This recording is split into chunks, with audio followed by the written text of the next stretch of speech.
are not who you think you are. You are not the absolute owner of your words or your voice. You do not decide how you speak as much as you think. Every syllable you pronounce is the result of a game of invisible influences that have been shaping you since the day you were born. Your accent, your expressions, the way you articulate sentences. None of that is completely yours. And the worst part is, you think it is. Let me tell you something. Your voice is not yours. It's a reflection of your environment, your fears, your identity, and all the times you changed the way you spoke to fit in. Think about that. Do you remember the first time you imitated a tone to not seem different? Do you remember when you had to soften your accent because someone made fun of you? Or when you adopted expressions that aren't even yours, just because you wanted to seem smarter, stronger, more confident? Every word you say reveals who you are, but also who you try to be. Have you ever wondered why you speak the way you speak? Why your voice changes depending on who you're with? It's not a coincidence. It's not just a habit. It's social survival. Your voice is a passport. It defines your tribe, your class, your education, your power. And the most disturbing thing is, without realizing it, you've spent your whole life adjusting it to navigate the world without friction. The question is, how much of you are you really? Because here's the brutal truth. The way you speak dictates how others perceive you. It's not fair, but it's real. It doesn't matter how brilliant you are, if your tone, rhythm, or accent doesn't match the expectations of others, you will be underestimated. You've seen it, you've felt it, and worst of all, you've done it. Yes, you've also judged someone just by how they speak. Think about this. When you hear someone with a strong accent, what do you immediately assume? If someone speaks too slowly, you perceive them as insecure or as someone calculating. If someone uses fancy words, does it impress you or does it seem pretentious? It's not just language, it's psychology. And here comes the creepy part. Your voice not only betrays you in front of others, it also defines you. Science has shown that speaking in a lower tone can make you feel more dominant. Speaking slower can give you more confidence. The intonation with which you address the world not only changes how they see you, it changes how you feel. It's a weapon or a prison. Look at it this way. Every time you imitate an accent, every time you change your tone in an important conversation, every time you eliminate a word from your vocabulary because it sounds too colloquial or too cultured, you're editing your identity. You're fine-tuning a version of yourself for the outside world. And here's the thing. We all do it, but almost no one admits it.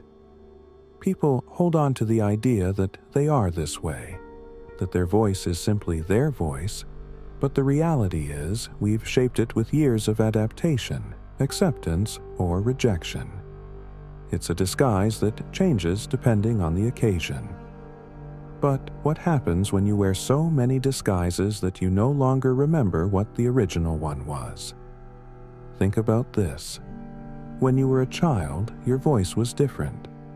Not only because you had a different tone, but because you didn't care whether you spoke well or badly, whether you used the right words, or had to speak in a certain way to fit in. You spoke, and that was it. But you grew up, learned to modulate, to change, to adapt, and at some point, without realizing it, you started betraying yourself. Your way of speaking can be your greatest advantage or your greatest condemnation. Because if you don't control it, someone else will. So ask yourself, how do you define yourself with your voice? How do others perceive you without you even realizing it?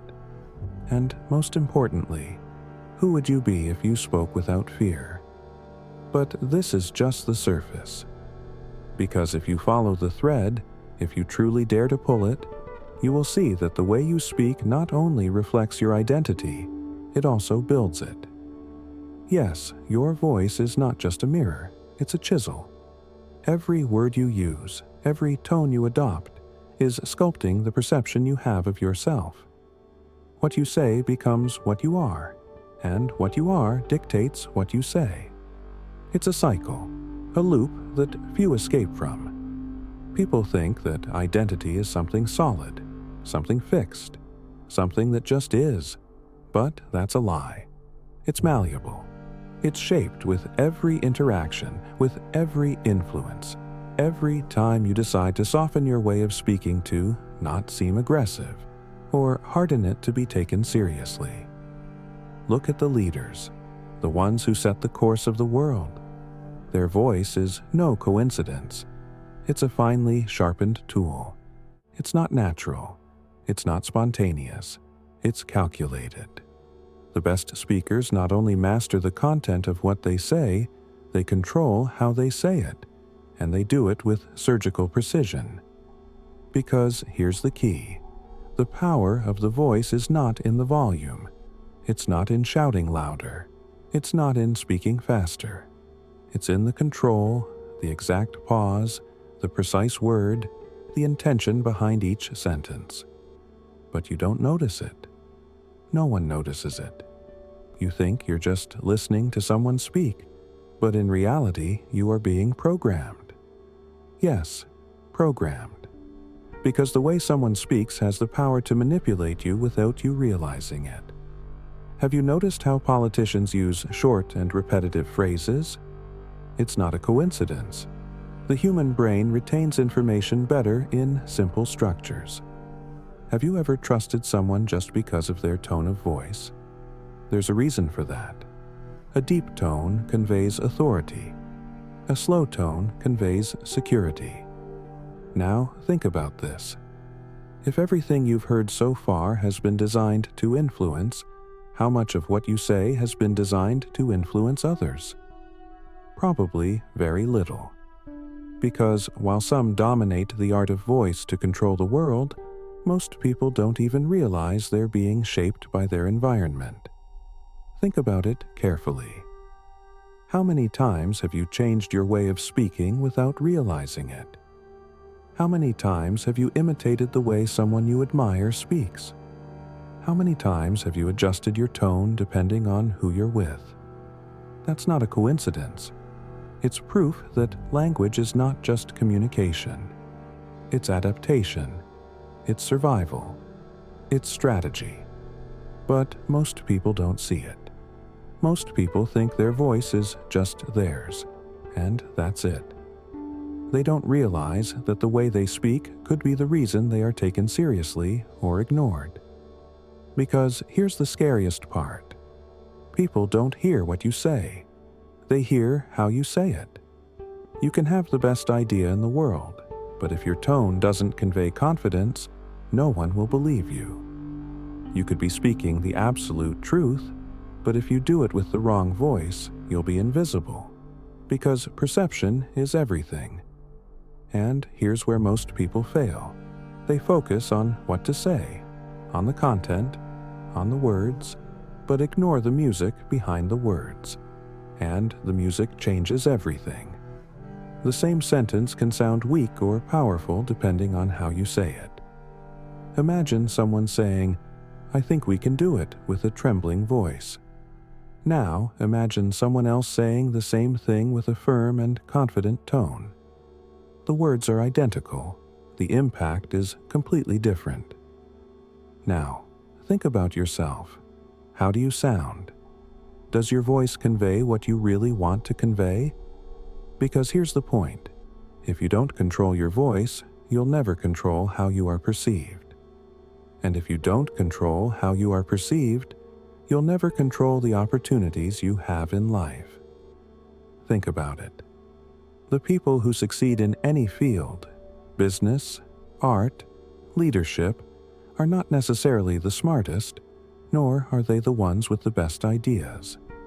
They are the ones who know how to communicate those ideas in a way that captures attention, that conveys confidence, that creates impact. And the difference between someone who masters communication and someone who ignores it is not what they know. It's how they sound.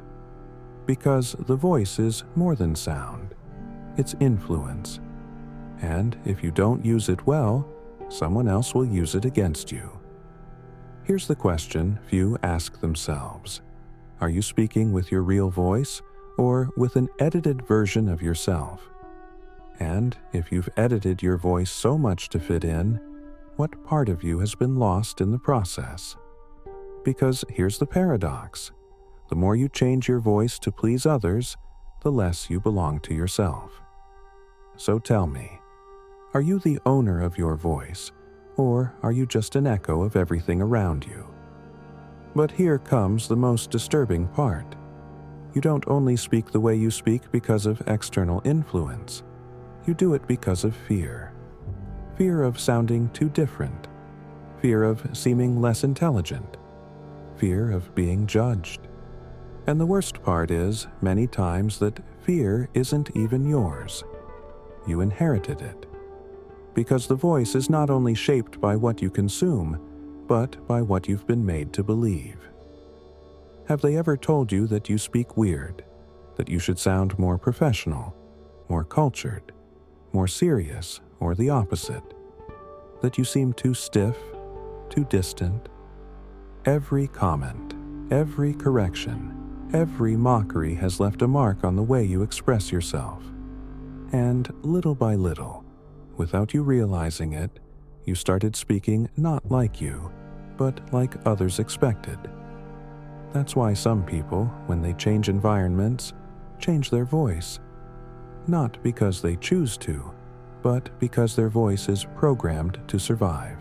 But here's the big question. Has speaking to fit in made you feel freer or more chained? Because in the attempt to avoid judgment, you've become what others want you to be. And that comes at a price. Because when you edit your voice, you edit your identity. And if you edit your identity long enough, you end up forgetting who you were in the first place. But here's the most curious thing. The people who leave a mark are not the ones who adapt to the noise. They are the ones who master their own sound. They are not the ones who speak to fit in. They are the ones who speak with power. Look at anyone who has changed history. Did they ever try to fit in? Did they ever change their voice to be accepted? No, they were who they were without filters, without asking for permission. Because here's the difference between those who transcend and those who go unnoticed. Those who leave a mark do not have a voice that fits with the world. They have a voice that makes the world fit around them. So the next time you speak, ask yourself, am I using my voice or the voice others expect from me? Because if you don't speak with your true tone, you'll never know the impact you could have. If this video made you think, leave the phrase, "My voice is my power," in the comments. Subscribe for more content like this, and see you in the next video.